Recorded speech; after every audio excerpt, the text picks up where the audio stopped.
Hi, hello, welcome. My name is Blake. I have been a little absent lately. I'm playing catch up. I have some video content that needs to be filmed, and I have quite a bit of editing to do. But I wanted to bring you my May wrap up. In May, I managed to read 7 books, and May was kind of a crazy reading month because I was all over the place with my ratings. I have everything from 2 to 5 stars in May. So I'm going to start with the 2 stars as usual. I'm going to work my way up to the book that I liked the most. And starting up first here, I have Crimson Bound by Rosamund Hodge. This is a YA book, and lately I have not been enjoying YA, but it's been on my shelf for a really long time since it came out. I think I got this one pretty quickly after it came out. I was such a huge fan of her book Cruel Beauty, which was a Beauty and the Beast retelling. It was dark, it was weird, and I had a really wonderful time with it. And then I really wanted to read Crimson Bound because I thought there was a chance that I could enjoy it, but I did not enjoy this one very much. It is a Red Riding Hood and a Girl with No Hands retelling. So very interesting setup. We follow Rochelle, and growing up, she lived in this little village, and she was training to kind of fight the darkness in the woods. But then she makes a terrible deal, and that kind of ties her fate in with the darkness in the forest. And years later, she is protecting the realm from these dark creatures, and she is given the assignment to guard the king's son. And she and the king's son then believe that they can fight the darkness together. They believe they can stop it. Ultimately, I found myself really disappointed in this one. I feel like I loved the idea and the setup and kind of the imagination that went into it. And I really liked the beginning where we have this girl in the village trying to, protect her people from the monsters of the forest.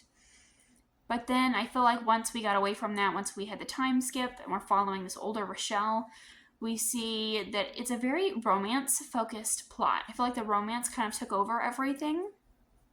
And I really did not enjoy that. I was not a fan of the romance. I didn't buy into the chemistry. I didn't find it believable. And that was a real struggle for me. And then when we actually got to the forest, which is what I was the most excited about, I was really disappointed because I feel like the forest wasn't very present in the story. I really just felt myself zoning out while reading it. And I would have to keep going back and rewinding or flipping the pages back. And just this book just didn't hold my attention the way that I wanted it to. And ultimately, I was really disappointed. And I gave it 2 stars. Next up, I have The Ballad of the Bone Road by A.C. Wise. And in this book, we follow Brix and Bellfeather. And they are paranormal investigators in this haunted city of Port Astor. Brix is asked to investigate a haunted Hollywood hotel, and we see this couple that has summoned the ghost of a Hollywood star, and their room then disappears. So Brix is investigating that, and then Bellfeather goes back to her hometown, and she is investigating the rise of this weird religious cult. Again, I loved the idea of this one, but I wasn't always crazy about the execution. I applaud the author for making so many bold risks and for taking, so many chances. And I feel like there were a lot of things that I enjoyed about this one, but there were also a lot of problems that I had with it. And so ultimately, I think I'm going to give it like a 3 stars because my feelings were so back and forth. But ultimately, I feel like the best thing about this book is the exploration of grief. We have these characters who are both grieving and they have both been through a lot. So Brix can summon ghosts and he can talk to ghosts and he can banish them. And he's basically the ghost expert of this paranormal duo. And his wife died tragically, and then he brought her ghost back, and he will not let her move on. And he is experiencing that. And then we have Bellfeather, who grew up as part of a deeply religious family, and she has a demon in her head. And we see kind of the way that she's treated because of this demon that is attached to her. And she kind of has to go back and confront this childhood trauma. And that's her story. So I feel like both of these characters went through a lot, and I loved their backstories. I do wish that they had been together more, because throughout most of the book they're separated. I feel like it should have been separated into 2 books. We should have had one book focusing on this Hollywood hotel haunting, and then we should have had another book focusing on the supernatural occult. I think that the Hollywood haunting was a lot stronger of a plot line for me. I wasn't as interested in the cult aspect as I was the Hollywood hotel. That plot line felt a lot more grand and a lot more atmospheric to me. And I wish that they had been separate, because I feel like we just bit off more than we could chew. And this is a very short book. I think it's like 300 and something pages. I read it really quickly. I read it in one sitting. So I feel like there was definitely potential there. But because we had so much going on, I feel like some things were very surface level. I feel like our villain didn't get enough of a backstory. We didn't get enough of a build-up for them, and that was disappointing because I wanted to know more about them.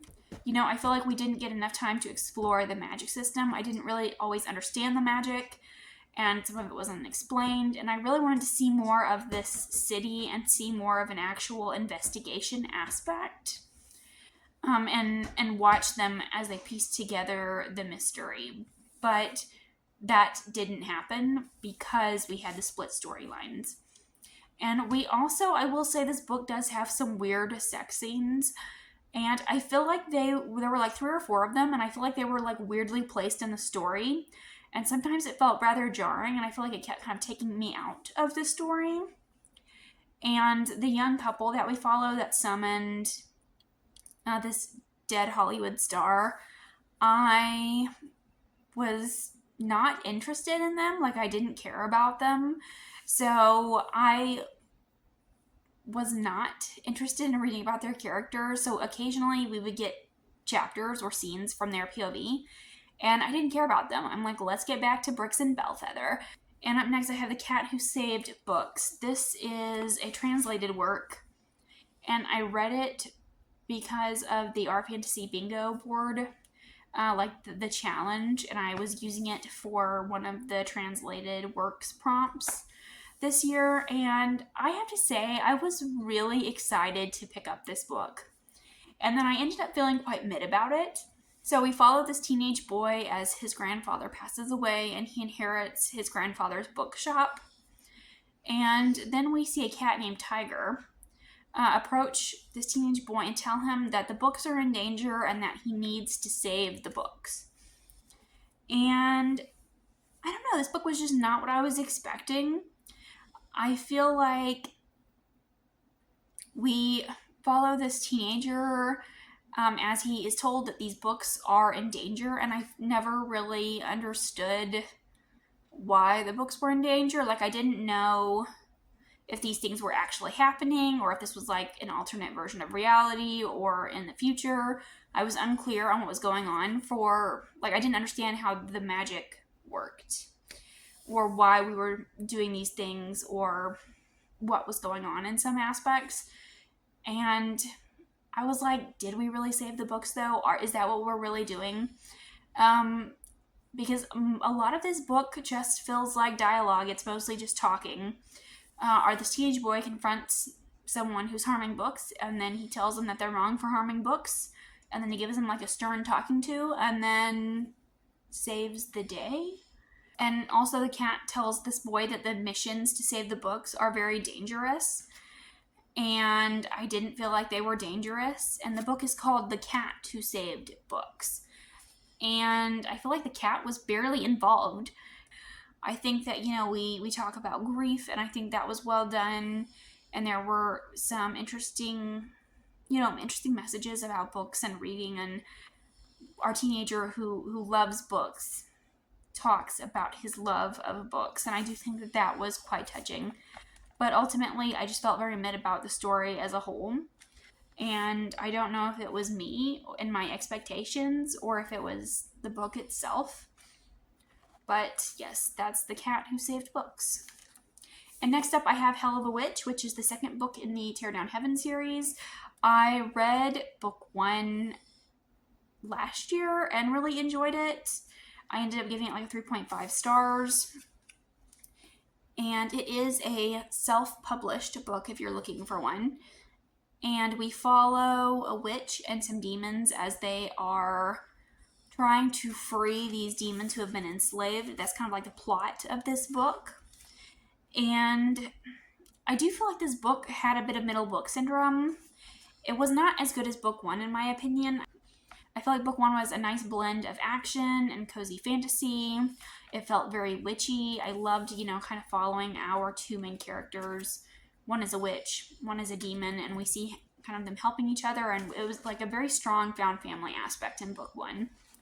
And I feel like this book was a little meandering. I can see where we're pushing the plot forward, but I wasn't super invested in what was going on with the main characters in this one. But I do think that the side characters did, get some time to shine in this book that I did appreciate. I wanted them to have more development. And I think in this book they did get some more development. So we have a boy demon that I absolutely love. She is very quiet, and then she just appears, and she's got like a haunted look on her eyes, and then she says something really depressing. And then she's constantly, that's her thing. She's a depressed demon. And she takes me out every time. I think she's hilarious. And then we also have a lust demon who I think gets more page time in this and gets more development. And I really liked the action scenes here, but I feel like they were kind of few and far between. And I feel like some scenes, especially in the middle, dragged. We had the miscommunication trope used in the middle, and I wasn't fond of it. It is, resolved by the end of the book, thankfully, but I felt kind of frustrated with the characters because of this miscommunication trope. Bex in particular, she is a demon, and she's one of the main characters that we follow, and she is very frustrating in this one. I felt like she was very childish in some aspects. And I feel like this book lacked the strong, witchy, and cozy elements of book 1. But I do feel like the end was solid. We did get some more world building, and this book series also has like Mesopotamian mythology, which I think is very interesting. And I do have questions about, the future of the book series and where we're going with it. So I am interested in continuing on. Next up, I have a 4-star read, and that is Ornithologist Field Guide to Love by India Holton. And I tried to read something by India Holton a few years ago, and I was not a fan of it. So I was very hesitant, very worried going into this book because I wasn't sure that her writing style was going to be for me. But in this book, we follow rival ornithologists as they are going after the title of Birder of the Year. And this title will also get them tenure at the university where they work, and they have to hunt down a rare bird in order to get this title. But there are other ornithologists that are after this bird, and these ornithologists are brutal, and it seems that people are trying to cheat, and there are other birds that are kind of making appearances and kind of interrupting this competition. And we also have an interesting aspect where the newspaper is involved. They are trying to get young people in college as ornithologists.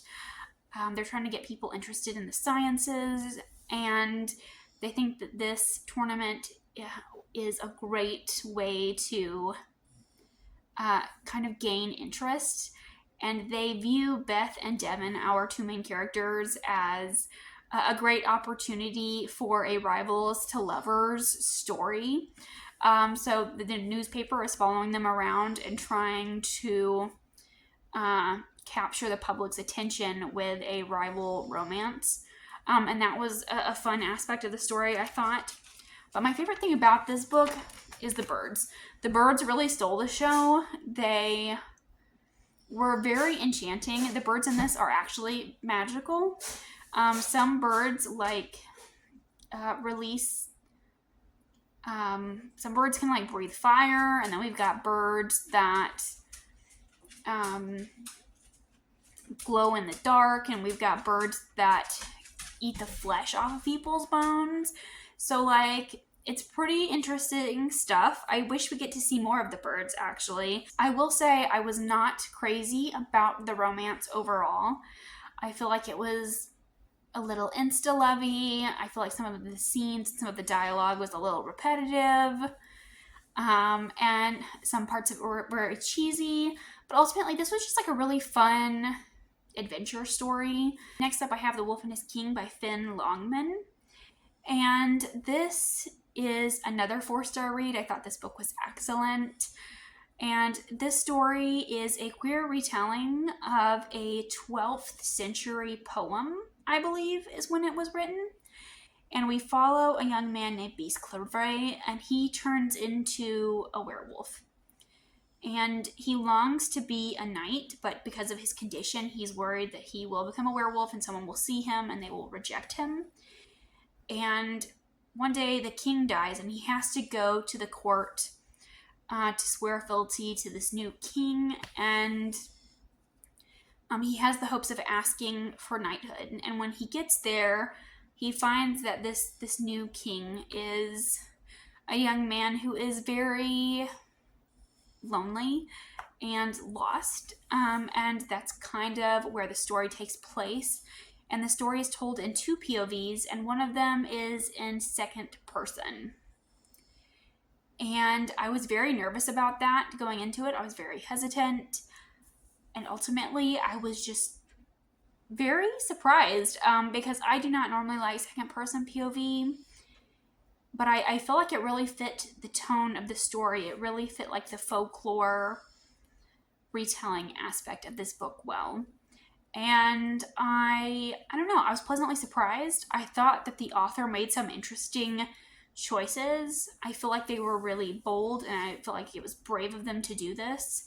And I feel like ultimately it panned out in the long run. Something else that's also interesting about the writing style in this book is I think Bisclavret is the only named character in the book, which I also believe was an interesting choice. Other people have titles, but I believe he's the only one with an actual name that I noticed. And I feel like this book talks a lot about loneliness, and it has themes of isolation. And I felt like that was really interesting. And I really love the wolf lore in this. I love the night aspect. I love a night story in general. I have been eating up night stories this year, and for good reason. I'm glad that they are here, and I hope that they are here to stay. And I'm down to my last book, and it is a 5-star read, and it is Wild Reverence by Rebecca Ross. In this book, we follow Matilda, who is a humble messenger goddess, and she travels across the different realms to deliver messages. And we also follow Vincent, who is a mortal boy. And when they are children, Matilda and Vincent frequently played together in Vincent's dreams. Matilda would frequently wander into his dreams, and they would have adventures together. And as war breaks out amongst the gods and the mortal realm, they are separated. And then they run into each other again much later in life as older adults. And that's kind of where the story really picks up, where we have Matilda trying to change the fate of Vincent. And this is a romance. And it is an incredibly wonderful romance. I do not usually like romance, but Rebecca Ross, there is something about her writing. I swear she's an enchantress of some kind. her books just feel like magic. The writing is beautiful. The romances are beautiful. She writes such wonderful slow burn stories. And I feel like her romances are so believable and they feel so real. And I really loved the aspect of the gods in this. The gods feel very godlike in this, and I love seeing the conflicts between the gods and each other, and also the gods and the mortals.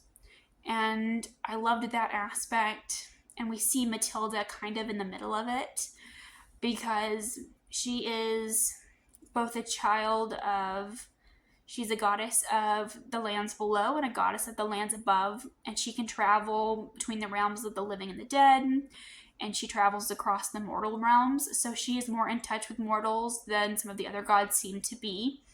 And I loved watching the growth between Matilda and Vincent, both together and individually. Like, I really loved and appreciated their stories and seeing their love story over time. And parts of their story did feel really emotional. I was just really touched by their story, and Rebecca's books just feel so hopeful to me. I read Divine Rivals, loved it. Read this one, loved it. Like, there's something about her books. She really just captures hope in her stories, and I love that. And I feel like the gods were very reminiscent of the gods from Greek mythology. So if you like Greek myths or Greek retellings, I think that you will enjoy this book because I do see a lot of similarities and a lot of parallels. Those are all the books that I read in the month of May. Let me know if you've read any of these. Let me know what you thought about them. Let me know if you've had any surprising reads lately. I would love to hear about them. Thank you so much for watching, and I'll see you again with another video soon. Bye.